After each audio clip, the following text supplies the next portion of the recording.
TV. Hope all is well with you and yours. What's good? What's good? What's good? So today is a rather big day, right? We've got a whole bunch of stuff going on. The world is in Davos. All eyes are on Davos for many reasons. Many reasons.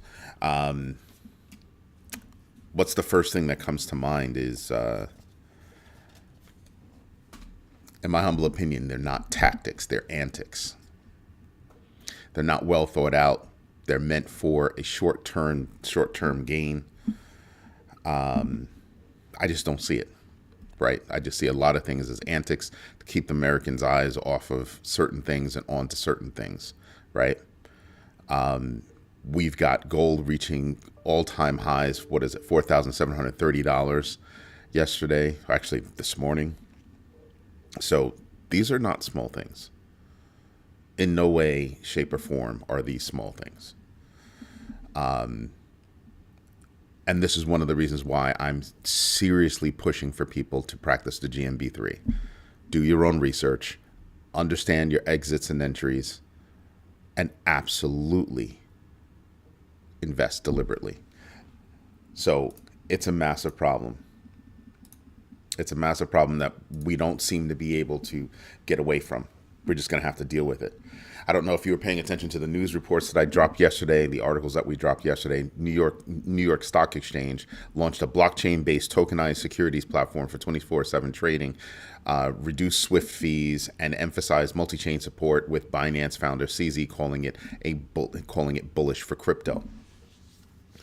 It is a I've been waiting for the New York Stock Exchange to do something. I was hinting at it earlier. I was hinting at it last week because you had NASDAQ doing that deal with Gemini. You could just feel it in the air that the New York Stock Exchange was going to do something. And it's huge. It's huge. It's a direct they're opening up to becoming a direct competitor to basically Coinbase. So Brian Armstrong has, got to roll up his sleeves. I think it's going to be very interesting to see how it works.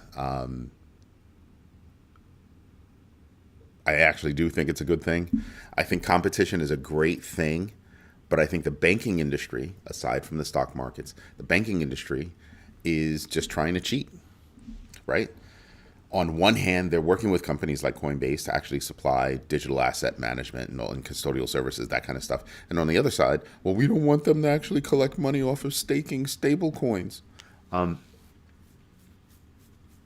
Banks do the same thing, but they don't want anybody else to do it. And that's basically trying to corner the market.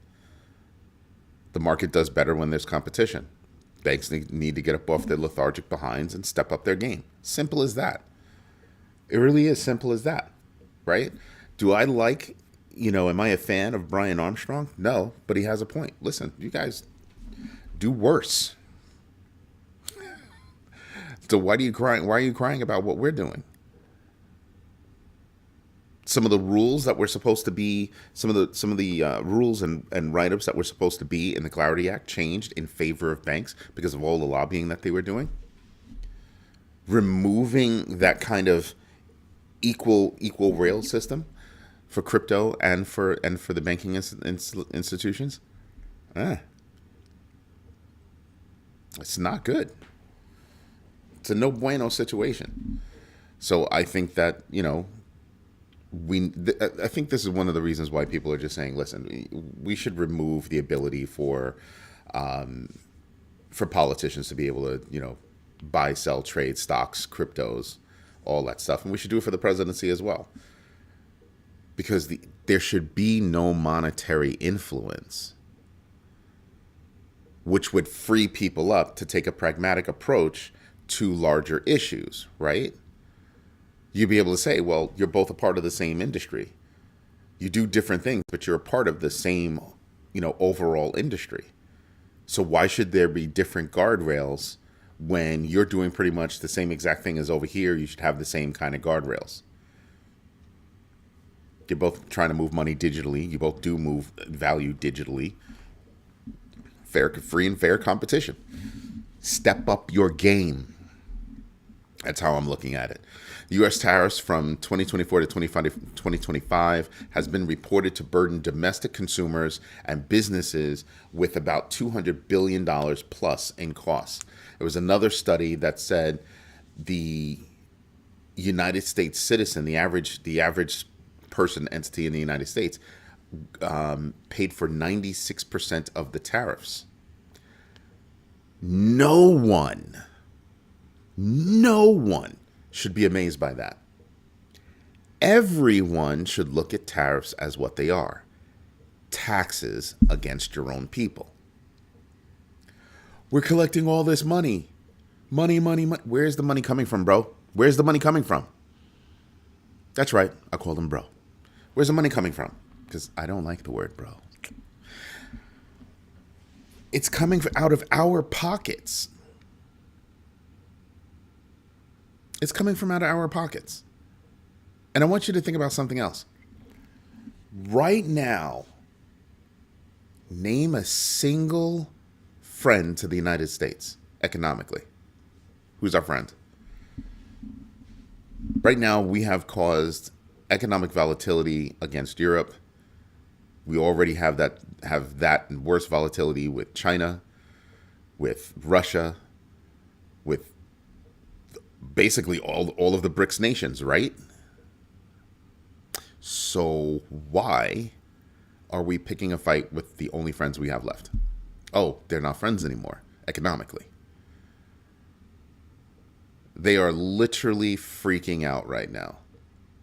Now, if somebody said, well, we spent all this money protecting the world, we've spent the most money protecting the world, and that's one of the reasons why our debt is high.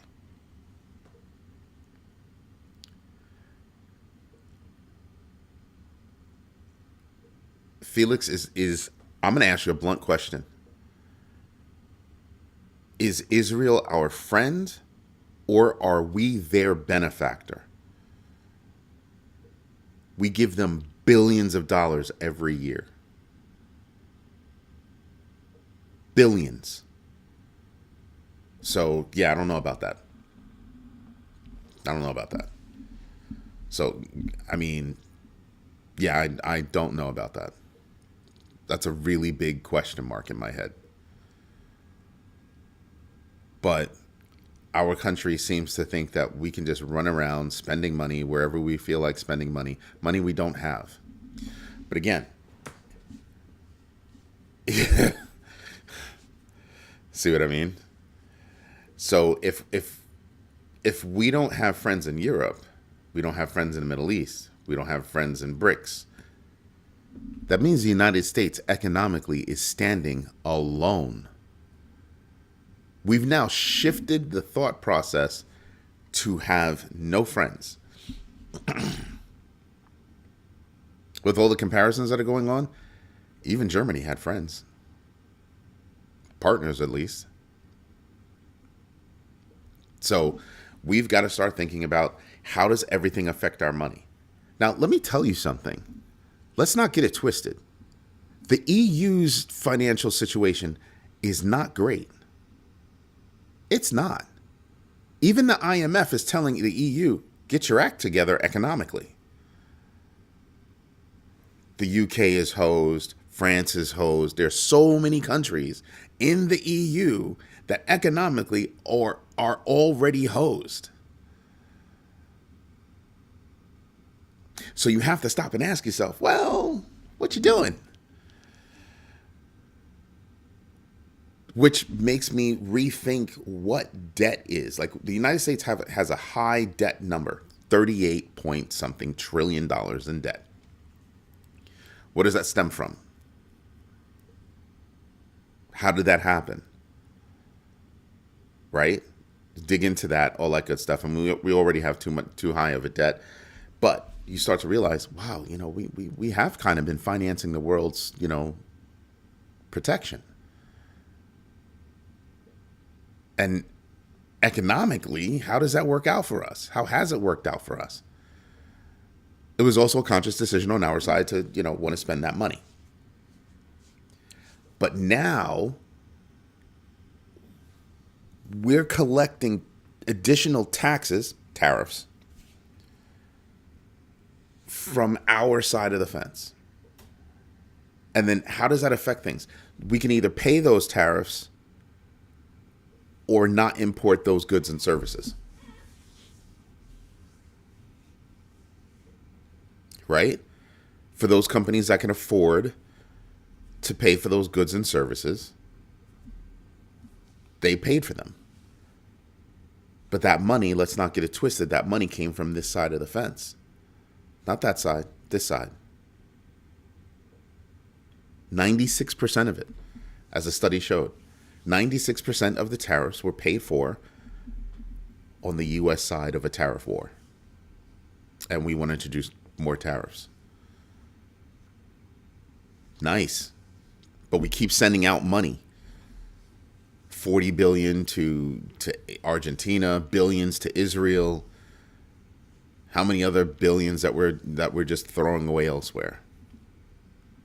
And let's keep track of, if we just sold that oil that we snatched from Venezuela, supposedly is about $500 million worth of oil. That money was supposed to be given to the United States Treasury, and allegedly it is sitting in a Qatari bank. Illegal.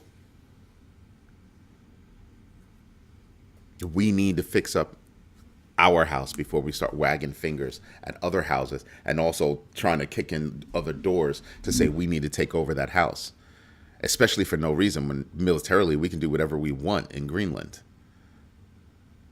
Does that make sense to you? Huh. Ripple stablecoin, as far as Binance is concerned, has surpassed the $1 billion market cap, joining major players like PYUSD and BUIDL, with BlackRock accepting it as collateral, and daily stablecoin activity hitting $3.54 trillion in activity.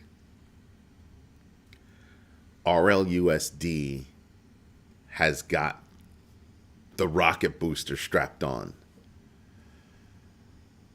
RLUSD at some point could very well, at some point, they're nowhere near right now. Let's not jump too far ahead. But at some point, I think they've got the most fuel to rival Tether. Far down the road, but I think that can happen. I think that can happen. And some people are thinking, why? Well, BlackRock has nice rails with BUIDL. They really do. PayPal doesn't have those kind of rails, so I'm not worried about them. RLUSD also has those kinds of rails. Right? So when I start to think about, what stable coins do I want to use? There's USDC that I try to keep to a minimum. There's USDT that I try to use all the time. And now another one that I would consider is RLUSD to a certain extent. My concern is control and security. So those are the things I'm thinking about. Something else that happened. Trove Markets retained $9.4 million from a token sale, pivoting to a Solana perps DEX versus a hyperliquid perps DEX. And the people involved, the people that donated, or not donated but invested, are saying that wasn't the plan. It wasn't the plan for you to move to Solana, and it was not the plan for you to keep $9.4 million for yourself. They could be looking at a class action lawsuit. I think that's going to happen. Because if you say this is what we're going to do, and you're collecting money to do that, and then you do this, no matter what the change is, and you do this, you are open to a lawsuit. And I think that's coming for Trove. I really do think that's coming for Trove Markets. Cardone Capital invested $10 million in Bitcoin at $93,184. As we all know, Bitcoin has taken a little bit of a dip. Bitcoin went as far down as 89,000. 89 and change. High 89s, but still 89 and change. That was not a nice number to roll over and see. Was it 8 or what? I mean, it was the middle of the night. So it was either 89 and change or 90,000. It was like 900 something. And because I had looked and I saw 89, and then it was the middle of the night. I'm tired, so I wiped my eyes and look, and it was 900, and I was like, oh, that's moving in the wrong direction. That's not where it is now. We'll go over the numbers in a little bit, but that's none of that is a great thing. Just putting it out there. Did you guys notice? I remembered my logo. Bitcoin spot trading volume increased despite a 3% price drop with a 6% year-to-date gain. Right now it's at 4%, 4.27%, but you get the idea. The numbers behind Bitcoin are starting to look good. The numbers behind Bitcoin are starting to look like, wow, you might want to get in while it's low. I have dry powder for bigger opportunities. I've got my DCA strategy. I've got another section of dry powder for operations like this, or opportunities like this, where I can get in and I can get a little bit more, because there was a dip. And then I have my emergency fund where I'm not allowed to touch it unless there's an emergency. And catching a sale on a car is not an emergency, as an example. Because my kids would be like, oh my God. That's not me. Pumped Up Fund launched a $3 million hackathon they launched the $3 million hackathon and launched Pump Fund, F-U-N-D. Yeah, that's going to be their investment arm, investing $250,000 in startups amid a 79% decline in meme coin trading volume from 11.75 billion to 2.438 or 2.43 billion. Now, my thing about that is, okay, they're not stupid. They realize that, hey, the meme game is not what the meme game used to be, and we need to spread out a little bit, and that's what they're doing. Kudos to you. Do your thing. Rock on. Rock on. Prediction market volume hit $814.2 million, surpassing previous records as Magic Eden announced a crypto casino platform and Q1 2026 token revenue allocation. Magic Eden used to be one of those metaverse plays. Well, no, they used to be a meme coin play, an NFT play. Magic Eden is smart enough to say, we need to pivot. We need to pivot. And that's what they're doing. I like hearing about companies that are saying, we've looked at what we're doing and we feel that we need to do something else in order to progress. Cool beans. It's the companies that I write off companies as soon as I hear that they're not doing that. That they're sticking to their guns. Depending on the company, maybe. But if you're not taking into account current events, the current market landscape, current needs of the market, yeah, I don't want to work with you. I don't want to invest in that. Too close-minded. I will not work with anybody in a space like crypto that's closed-minded, because you see how stupid that is, right? Yeah, okay. I'm not the only one. NASA tested blockchain for aviation cybersecurity, securing flight data against simulated attacks on an Alta X drone, aiming to enhance real-time data verification. That's going to be interesting. That right there is very interesting, because these drones are used in different ways, right? They're used in wars. They're used in commercial solutions, and they're also used to police your own people. Something to think about. Institutional Bitcoin accumulation reached 577,000 BTC, with U.S. spot ETFs seeing about $1.2 billion in inflows, while retail sentiment turned to fear. It is, and we'll see that when we look at the numbers, as Bitcoin dropped below $92,000. Like I said, right now Bitcoin is at about 91,248. So we are well below where we need to be at 93,434 and 99,655. That's that pink band that I'll show you a little bit later. Something to think about. Tether partnered with BitKick for Bitcoin stablecoin education targeting 10,000 participants. CoinPH expanded crypto proprietary AI tools, and competitors are kind of retreating, but competition is going to come back just with different ideas. But specifically, Tether partnered with BitKick in Laos to educate people about digital assets. It's actually a big deal, because what they're saying is, well, if we're there and we educate you, you're going to want to work with us, right? Again, dominance in the stablecoin space. You got to look at these things and say to yourself, these are moves that we definitely should be making. Absolutely should be making. That's just me, but, that's how I kind of look at it. What else we have going on? ByteDance's Volcano engine captured 13% of China's AI cloud revenue, $390 million in 2025, investing renminbi, 85 billion renminbi in 2026 for proprietary AI tools amid competition, gaining. AI space is heating up. It's absolutely heating up. But you have different AIs for different reasons. It's the business models that are changing.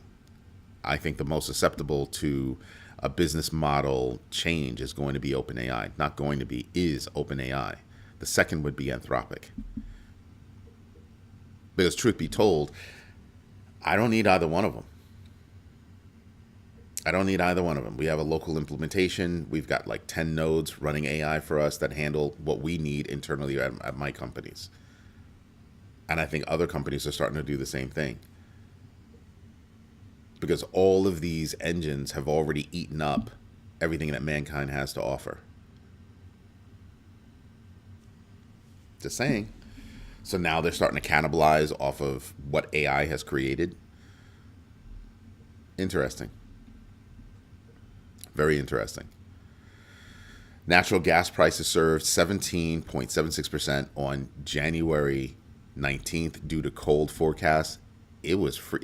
This week we're supposed to be down to like very low double digits. I think like 15 degrees in New York. That's not going to be fun. Ugh.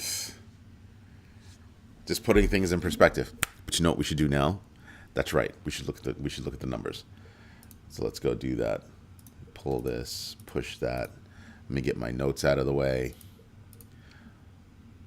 Stock market. Look at these numbers. Dow implied open 674 points down. S&P implied open to 111.5 points down. NASDAQ implied open 505 points down. Oil up 0.23. US 10-year up 0.062. Now you know why the light back here is red. Bitcoin and crypto markets took a dip. Stock markets getting hammered. Now, it could be that we get some news out of Davos and conversations are happening and things are looking better and blah, blah, blah, blah, blah, blah, blah. And the market could turn around. But right now, there is a ridiculous amount of volatility. Just saying. Pay attention. Company earnings. I told you I had to find a new earnings calendar because TradingView changed what their earnings calendar looked like. It was too confusing, too many duplicates. So we went over to Yahoo Finance. I've been on Yahoo. Oh man, I've got to call Mr. Bilkry. I'll call you, Jared, because I'm supposed to go back and do another show. Netflix is coming out later this afternoon. You have Interactive Brokers, 3M Company, U.S. Bank Corp. I mean, you have a lot of financial institutions coming out today. USB for U.S. Bank Corp, Key Corp, Fifth Third Bank Corp. You've got United Airlines Holdings. I will be interested in that because I want to know what's going on in the travel industry. So we have a lot of things that are going on right now that we need to be paying attention to, and this looks like it's going to be a crazy day. Pay attention, folks. Pay attention. Right now, we have no Fed. We have no Fed speak. Why? Because everybody's eyes are on Davos. Straight up. Crypto fear and greed index. Like I said, we're in fear. We're down to 32. Yesterday, we were at 44.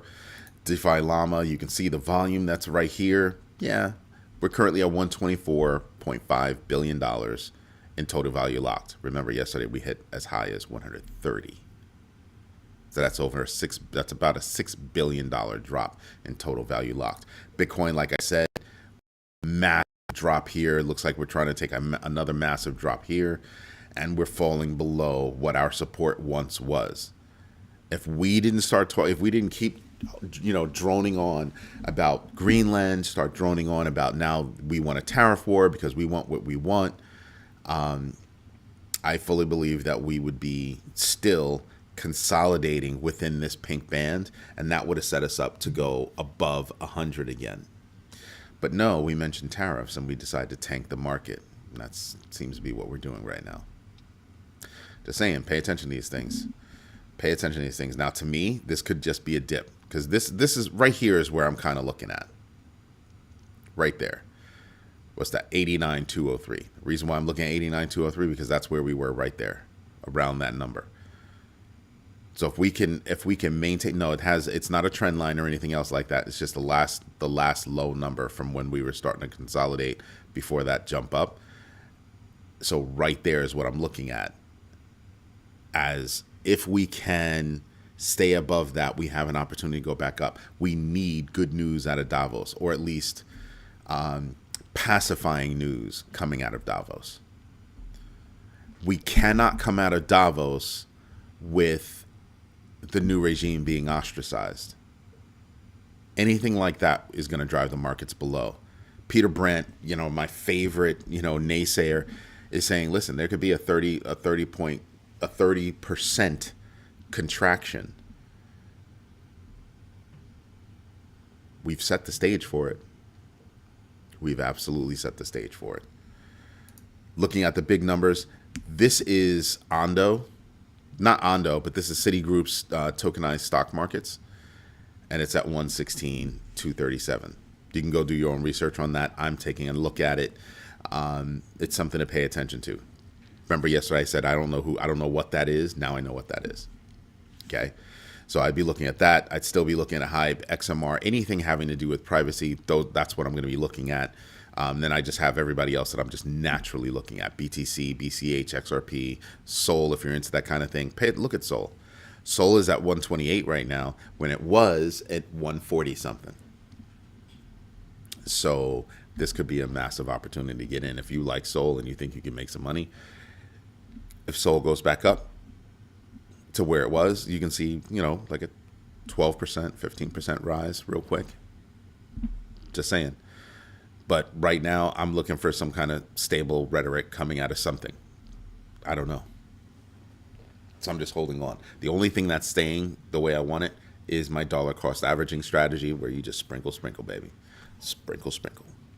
Just saying. So there's that. Looking at the big board, yeah, right now. I mean, I want you to stop and think about something.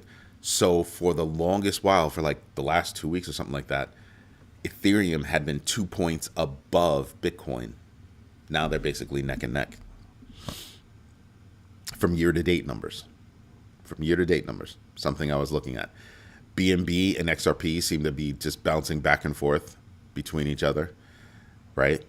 Solana's at 128, 72,000. And there's a long cry between 72 and 21 for Doge. And then there's another big drop all the way down to get to Cardano at 12. Just saying.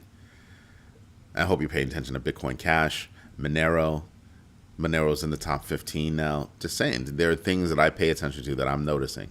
Chainlink is still one of my favorite babies at $12.51. Do I like Chainlink? Abso-freaking-lutely.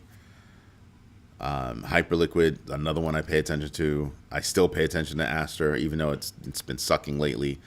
And are you paying attention to PYUSD just on the upward momentum? Just saying, there are things that I pay attention to that I like to know about. Let's take a look at the losers.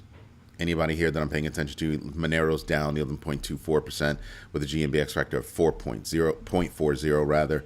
You've got Dash down 10.62% with a GMB X factor of 16.69.